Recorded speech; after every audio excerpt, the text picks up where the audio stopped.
கோவையில் நடைபெற்ற ஐயப்பன் பூஜை அன்னதான விழா. மத நல்லிணக்க நிகழ்ச்சியாக நடைபெற்ற மகா அன்னதானத்தை பல்சமய நல்லுறவு இயக்க தலைவர் முகமது ரஃபி துவக்கி வைத்தார்.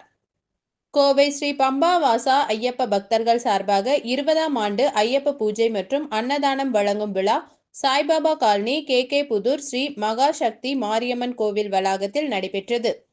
அதிகாலை கணபதி ஹோமம், அதனைத் தொடர்ந்து ஐயப்பன் பஜனை நடைபெற்றது. விழாவின் முக்கிய நிகழ்வாக நடைபெற்ற மகா அன்னதானத்தை பல்சமய நல்லுறவு இயக்கத்தின் தலைவர் முகமது ரஃபி மற்றும் ஒருங்கிணைப்பாளர் எம் ராமசாமி ஆகியோர் கலந்து கொண்டு துவக்கி வைத்தனர்.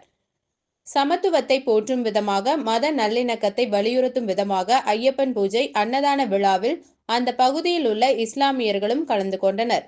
இது குறித்து செய்தியாளர்களிடம் பேசிய பல்சமய நல்லுறவு இயக்கத்தின் தலைவர் முகமது ரஃபி, தமிழக முதல்வர் சகோதரத்துவத்தையும் சமத்துவத்தையும் தொடர்ந்து பேணி காக்க வேண்டும் என்று கூறுவதாகவும், அதன் அடிப்படையில் கோவையில் இதுபோன்ற சமத்துவத்தை போற்றும் வகையில் அன்னதானம் நடைபெறுவதாக தெரிவித்தார். இந்நிகழ்ச்சியில் சாய்பாபா காலனி திமுக பகுதி கழக செயலாளர் எம் ரவி, ஜீவசாந்தி சலீம், பல்சமய நல்லுறவு இயக்க நிர்வாகிகள் அபுதாஹிர், கோவை தல்சா, அசார் உட்பட பலர் கலந்து கொண்டனர்.